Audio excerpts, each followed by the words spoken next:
প্রিয় দর্শক, IBTV info অনুষ্ঠানে আপনাদের সবাইকে স্বাগত জানাচ্ছি। সৌরভ ইমাম। এই অনুষ্ঠানে আমরা যুক্তরাষ্ট্র এবং বাংলাদেশের রাজনীতি নিয়ে কথা বলি। বাংলাদেশে বহুল প্রত্যাশিত জাতীয় নির্বাচনের পর সরকার গঠন করেছে বিএনপি এবং তারা অল্প সময়ের মধ্যে বেশ কিছু কঠিন পরিস্থিতি পার করছে। এসব বিষয় নিয়ে কথা বলবো। আর কথা বলার জন্য আমরা স্টুডিওতে আমন্ত্রণ জানিয়েছি আমাদের প্রিয় মানুষ, কমিউনিটি অ্যাক্টিভিস্ট, রাজনৈতিক বিশ্লেষক নূর আমিনকে। নূর আমিন, আপনাকে স্বাগত জানাচ্ছি আমাদের অনুষ্ঠানে। আপনাকে স্বাগত, প্লাস আসসালামু আলাইকুম। ওয়ালাইকুম আসসালাম। আপনি তথা আপনার দর্শকদের সবাইকে শুভেচ্ছা। প্লিজ, আপনি তো খুব কাছ থেকে বাংলাদেশের রাজনীতিকে পরে দেখেন এবং এটা নিয়ে চিন্তা ভাবনা করেন, বাংলাদেশকে নিয়ে খুব ভাবেন।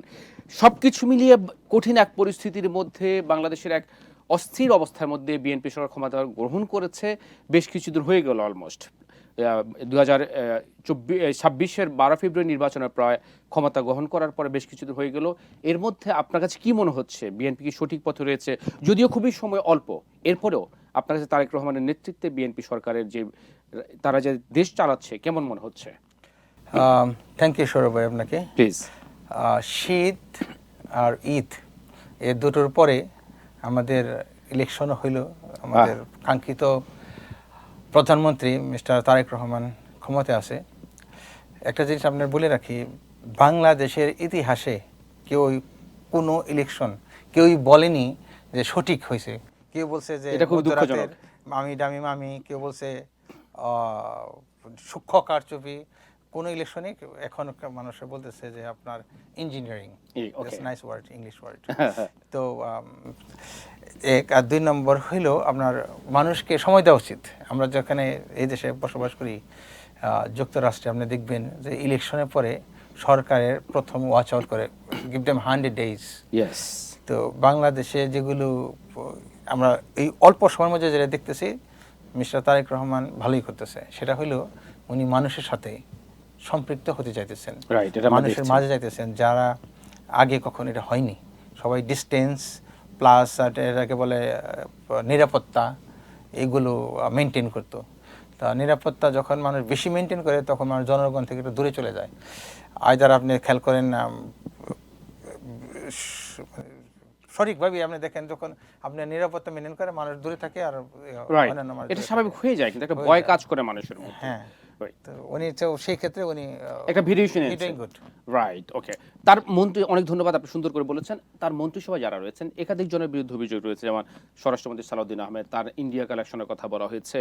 এরপর হচ্ছে আপনার এই নুরুল হক নূরের বিরুদ্ধে মানুষের কিছু অভিযোগ রয়েছে, তার বিকাশ সংক্রান্ত বা আরও কিছু ঘটনায়।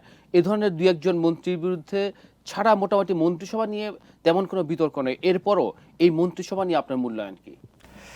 মন্ত্রিসভা বাংলাদেশের পরিপ্রেক্ষিতে সবসময় এগুলো হয়।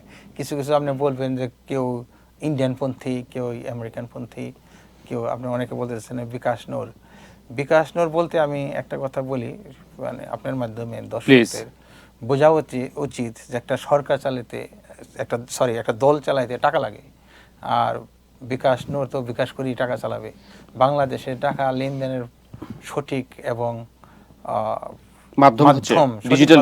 লিগ্যাল মাধ্যম বলতে পারি, মাধ্যম হলো বিকাশ। ওকে, তো এটা তো গোপনে কোনো অন্যান্য সরকার, অন্যান্য দল যেভাবে গোপনে লেনদেন হয় মানুষের সাথে, সো নূর সাহেব উনি বিকাশের মাধ্যমে লেনদেন করছে। সেটা বাংলাদেশ সরকারও কিছু কমিশন পেয়েছে ওখানে, আর সে দল পরিচালনা করছে। তো আমার মনে হয় যে সে যেহেতু একটা মন্ত্রিত্ব গ্রহণ করছে, কংগ্রেচুলেশন তাকে। আর সেই সাথে আমাদের ওই ভাষাটা ব্যবহার না করাই উচিত। হইতে পারে তার দোষ গুণ থাকতে পারে প্রত্যেকটা মানুষের, কিন্তু আপনি অন্যান্য মানুষের যা ক্রাইম করছে, আপনি দেখেন আওয়ামী লীগের আমলে অনেক মানুষ এগুলো করছে। তো আমরা এইভাবে বিকাশ নূর বা এইভাবে না বলি। রাইট। তবে আমাদের উনি যদি অন্যায় ক্রাইম না করে, আপনি যেটা বলেছেন, অবশ্যই তাকে আমাদের সমর্থন করা উচিত। যে দায়িত্ব পেয়েছেন সেই দায়িত্ব অনুযায়ী তিনি তার দেশের জন্য কিছু সম্মান করা উচিত। অবশ্যই অবশ্যই। তবে এবং তিনি তার ভালো কাজ করে তিনি কিছু করবেন, সেটা আমরা প্রত্যাশা করি। আচ্ছা, সবকিছু মিলিয়ে একটা জিনিস আমরা বলি, এই বর্তমান সরকার কিন্তু ক্ষমতা এসেছে জুলাই আন্দোলন, ছাত্রদের যে আন্দোলন হয়েছে তার মাধ্যমে, কিন্তু ক্ষমতা গ্রহণের পরে তাদের যে ভাষা, বডি ল্যাঙ্গুয়েজ ছাত্রদের বিরুদ্ধে বা জুলাই আন্দোলন যারা ত্যাগ স্বীকার করেছে তাদের বিরুদ্ধে, এটাকে আপনি কিভাবে দেখছেন? ধন্যবাদ।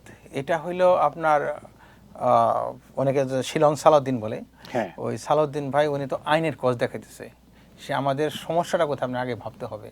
বাংলাদেশের সমস্যা হইল আপনার ওই ৭২-এর সংবিধান ওইসব আইনে বলে দেওয়া আছে যে what you can do, what you can not do.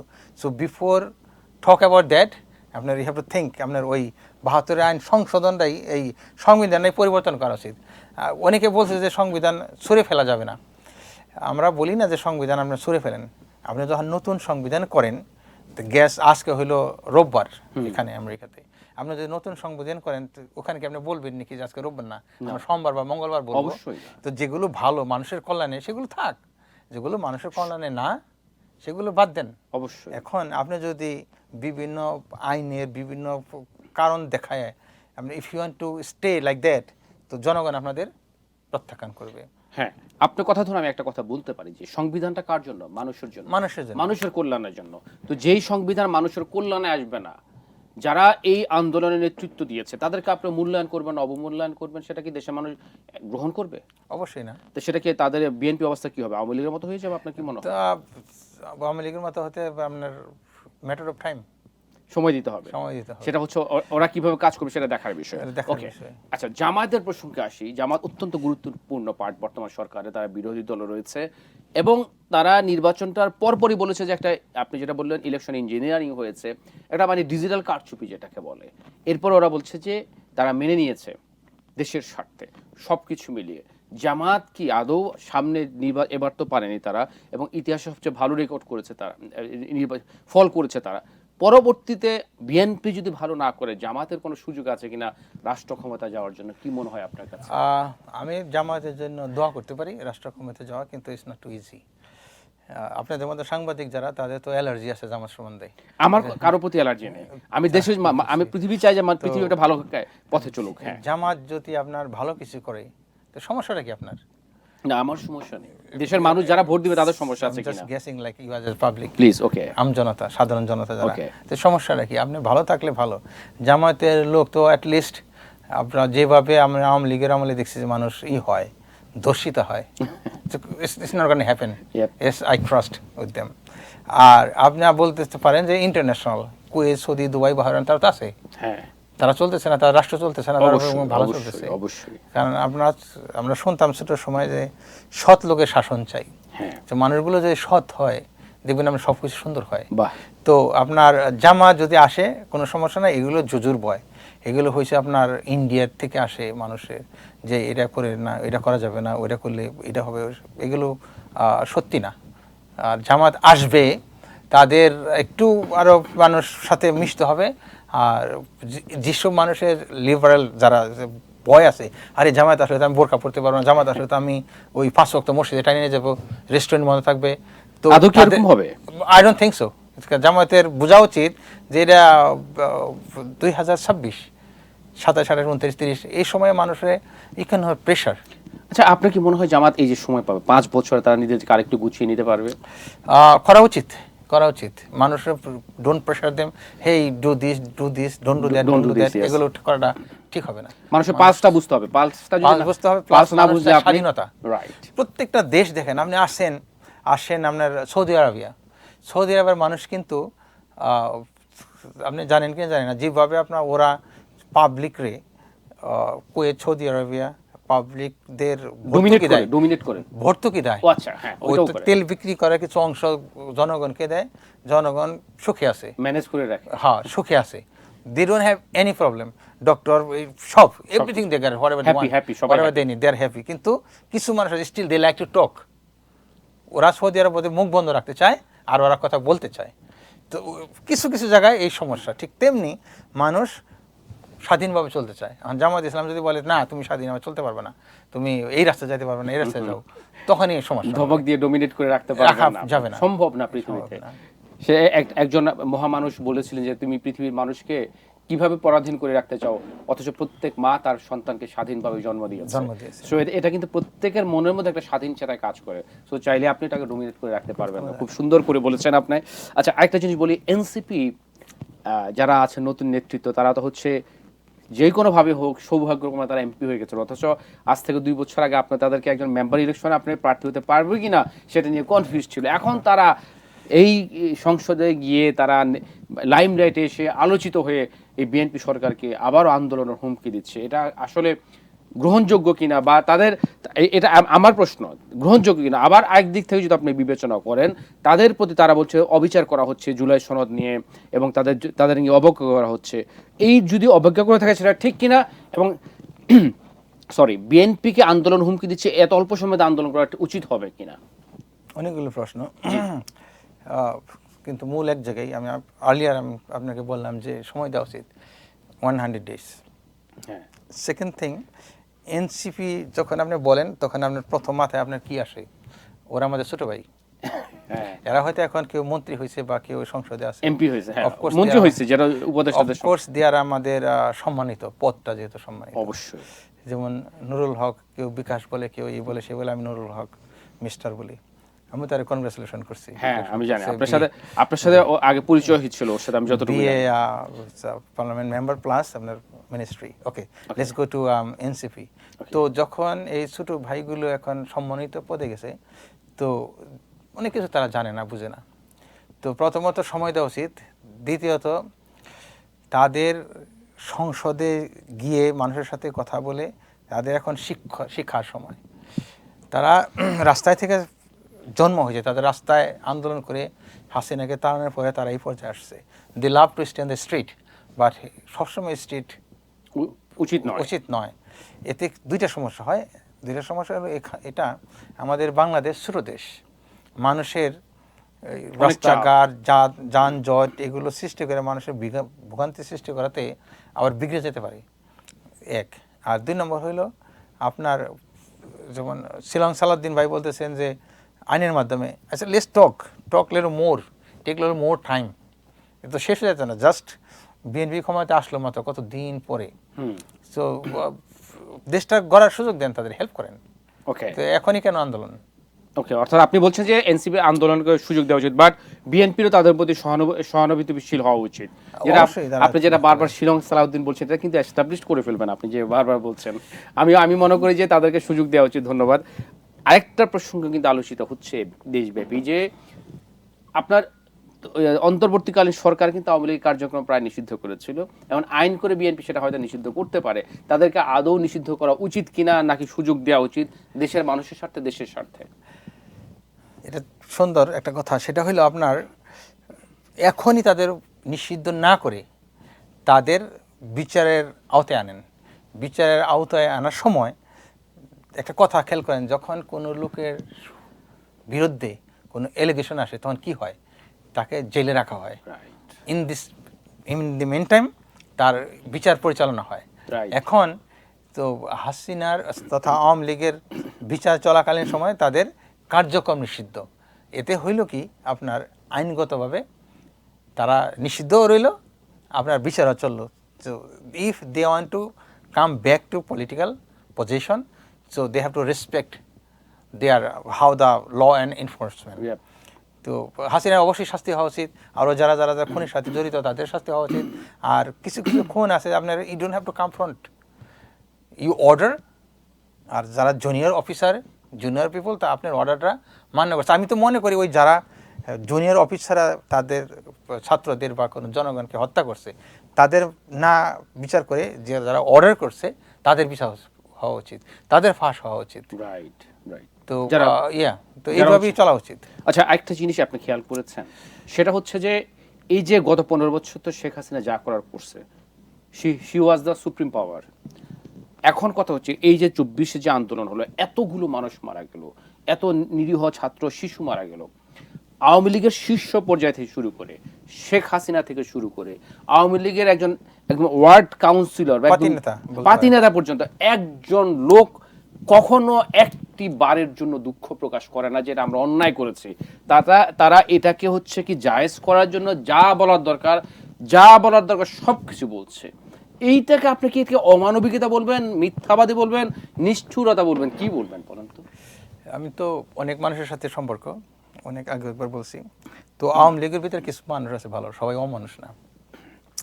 কিন্তু আওয়ামী লীগের একটা, ওরা চিন্তা করে একটা ধর্মের মতো, শেখ মুজিব মনে করে একটা কিছু, শেখ হাসিনা আওয়ামী লীগ ধর্মের মতো। কোন একটা সংসদ সদস্য বলতেছিলেন যে দরবেশ নাকি শেখ হাসিনারে। তো সেই ক্ষেত্রে শেখ হাসিনা বিরুদ্ধে কোনো লোক, কিছু ভালো মানুষগুলি আছে তারা বলতে চায় না, তারা জানে দে ফিল দেয়ার ওয়াজ রং, তো তারা বলতে চায় না এই জন্য যে অদূর ভবিষ্যতে না তাদের রাজনৈতিক কেরিয়ারটা নষ্ট হয়। কিন্তু কিছু আছে ভালো, কিন্তু অফিসিয়ালি না কোনো লোকই বলেনি। তো সেই ক্ষেত্রে if they don't realise they did bad, so আমাদের তাদের ছাড় দেওয়া উচিত না, বিচারের মাধ্যমে যে কোনো তাদের নিষিদ্ধ করে, তারা ওরা খারাপ। রাইট। তো ইয়েস, তো ইভেন আপনি শেখ হাসিনা মানে প্রায় তো উনি বিভিন্ন সময় অডিও বার্তা দেয়, ভিডিও বার্তা দেয়, নানাভাবে কথা বলে, খেয়াল করেছেন কখনো তার এখনো যে অ্যাগ্রেসিভনেসটা আছে সেটা কিন্তু এখনো রয়ে গেছে। বাট এখনোই উনি যদি ভুলটা স্বীকার করতো তবে কি তার দলের পুনর্বাসনের একটা পথ সহজ হতো না? আপনার কি মনে হয়? পথ একটু সহজ হইতো। যেমন আমরা সবসময় বলি যারা নাকি একটু নমনীয় তাদের প্রতি সবাই সমর্থন থাকে। আপনি দেখবেন যখন আপনি ফুটবল খেলা হবে যে ইন্টারন্যাশনাল ফিফা, তখন দেখবেন যে দলটা সবাই কিন্তু আর্জেন্টিনার সাপোর্ট নেয় না, ব্রাজিল করে, অন্য অন্য দল করে, যারা দেখা যায় ছোট দল আচ্ছা সহানুভূতি তার সাপোর্ট নেই। আর্জেন্টিনা আমার কি আর আরেকজনের ওই মনে করেন বাংলাদেশের সাপোর্ট নেই আমার, সিম্প্যাথি টাইপ। হ্যাঁ, sympathy, like let them stay with poor people. তো সেই ক্ষেত্রে যদি ওরা একটু সহানুভূতি বা প্লাস দেশের জনগণের জন্য একটা না, তাদের কোনো ভ্রুক্ষেপ নেই, তো তারা ফিরে আসার এরপর আপনার কথা দিয়ে একটা বুঝতে পেরেছি, আপনি যেটা বলেছেন আপনি সুন্দর করে ব্যাখ্যা দিয়ে বলেন। আরেকটা জিনিস বলি, ধরেন আপনি জেলখানায় কেউ যদি যায়, অন্যায় করলো অনেক, তার লাইফ টাইম তার পানিশমেন্ট হলো, প্রিজন তার সেন্টেন্স হলো, বাট সে যদি ভালো কাজ করে, ভালো বিহেভ করে, রেসপেক্ট দেখায়, সেক্ষেত্রে তারা কিন্তু সাজাটা কমিয়ে দেয়। আপনার কথা রেশ ধরে বলতে হবে, আওয়ামী লীগ যদি কখনো ভালো কিছু করে, এখনো যদি সুযোগ থাকতো, মানুষের সিম্প্যাথিটা পেত, বাট এখন পর্যন্ত এমন একটা কাজ করতে পারে না গত প্রায় 1.5 বছরে, প্রায় 2 বছর কাছাকাছি হয়ে যাচ্ছে তারা, যে জন্য মানুষ তাদেরকে ভালোবাসা দেবে। ওকে, আমরা সাথে সময় অপেক্ষা করবো। একটু ভিন্ন প্রসঙ্গে যাই, সেটা হচ্ছে যে মধ্যপ্রাচ্যের যুদ্ধের ডামাডোল, যুদ্ধের দামামা, এর মধ্যে বাংলাদেশের একটা অতি দরিদ্র একটা দেশ, অনেক মানুষ, ছোট্ট একটা দেশ, এই দেশটার কোনো সাবধানতা অবলম্বন করা উচিত কিনা নতুন সরকার তারেক রহমানের, আপনার কি মনে হয়?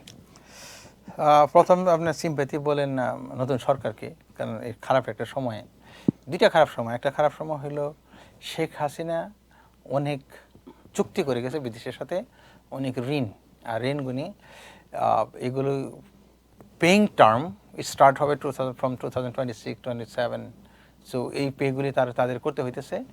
আর বাংলাদেশের অর্থনৈতিক মেরুদণ্ড দাঁড়িয়েছিল হলো আপনার প্রবাসীদের মাধ্যমে, সেই প্রবাসীরা যখন আপনার হুমকির মুখে আছে, সেটা খুব খারাপ, সো স্যাড। তো হ্যাঁ, বাংলাদেশের সতর্কতা কিছুই করার নেই, সৃষ্টিকর্তার উপরেই, কারণ কি প্রবাসী থেকে পয়সা প্লাস আপনার যে তেলগুলো আসে বাইরের থেকে, বাংলাদেশে তেমন তেল পেট্রোলিয়াম কোনো ইয়া নাই, তেলগুলো যে আসে এগুলো আসে আপনার বিদেশ থেকে, সেই বিদেশের পথের হলো বিলং টু ইরান। তো বাংলাদেশ এখন পড়ে গেছে দুইটা সমস্যায়, একটা হলো বাংলাদেশ এই মুহূর্তে সরকার যারা আছে, কিছু আছে ইন্ডিয়ানপন্থী, কিছু আছে আমেরিকানপন্থী। এই ইন্ডিয়ান আমেরিকান করতে যায় দেখা গেছে যে তারা আমেরিকার পাশে থাকতে গিয়ে এই হরমুজ প্রণালী যে সাগরের জাহাজগুলি আসতো, সেটাও একটা সমস্যার মধ্যে পড়ে যায়। কিন্তু ভালো ডিপ্লোমেসির কারণে কিছু কিছু জাহাজ তারা রিলিজ করতে পারতেছে। আর এরা নয়, অ্যাজ এ মুসলিম কান্ট্রি হিসেবে হয়তো বাংলাদেশদের একটু ছাড় দিতেছে, হুইচ ইজ গুড, আল্লাহ তাআলার একটা হিসাব। তবে আমি মনে করি বাংলাদেশকে আরো কৌশলী হতে হবে এবং একটু খারাপ সময় তারেক রহমানের, এবং ভালো একটা পরিকল্পনা করতে হবে। হ্যাঁ, এই পরিকল্পনা না হলে একটা বিপদে পড়তে হবে। আমরা অনেক সুন্দর অনেক কিছু বললাম, অল্প সময়ের মধ্যে আপনি দারুণ কিছু কথা বললেন। আমরা শেষ করার আগে ওভারঅল যে কোনো বিষয় নিয়ে আপনি তো দর্শকদের উদ্দেশ্যে কিছু বলতে চান কিনা? দর্শকদের উদ্দেশ্যে হ্যাঁ বলতে চাই, অবশ্যই দেশকে ভালোবাসবেন, দেশের মানুষ আমরা, দেশে বেশি বেশি করে টাকা পয়সা যত সম্ভব করবেন। আর সবসময় আমি যেটা করি এবং মানুষকে বলি যে মানুষকে হেল্প করা, কোনো ধার কর্জ না দিয়ে জাস্ট ট্রাই টু হেল্প পিপুল, সেটা আমরা জানি, সংসারে চলুক, তারা যাতে চলতে পারে আর তাদের কর্মক্ষমতা সৃষ্টি করা। তো এটাই হলো মেন। অবশ্যই আপনি যে ভালো পথ দেখালেন, আমার বিশ্বাস আপনি থেকে অনেক মানুষ শিখবে এবং তারা ভালো কাজ করবে, মানুষের পাশে থাকবে। এটাই আমাদের ছোট্ট একটা জীবন, আমরা যে একটা দাগ রেখে যেতে চাই, একটা ভালো কাজ করে দাগ রেখে যে এটাই মানুষ নেক্সট জেনারেশন মনে রাখবে, আদৌ আমাদের যে সম্পত্তি আমরা যা অর্জন করি এটা কিন্তু কিছু নিয়ে যেতে পারবো না, সব থেকে যাবে, আমরা নিয়ে যেতে পারবো না। নূর আমিন, আপনি খুব সুন্দর করে মানবিক কথা বললেন, সামাজিক কথা বললেন, আপনাকে অনেক অনেক ধন্যবাদ আমাদেরকে সময় দেওয়ার জন্য। আপনাকে ধন্যবাদ। জি দর্শক, আপনাদেরকে অনেক অনেক ধন্যবাদ এতক্ষণ আমাদের সাথে থাকার জন্য। আজকের মতো বিদায় নিচ্ছি, অচিরেই অন্য কোনো সাবজেক্ট এবং অতিথি নিয়ে আপনাদের সামনে হাজির হব। সেই পর্যন্ত সবাই ভালো থাকবেন, সুস্থ থাকবেন এবং সবসময় IBTVর সাথে থাকবেন, এই প্রত্যাশা। আল্লাহ হাফেজ।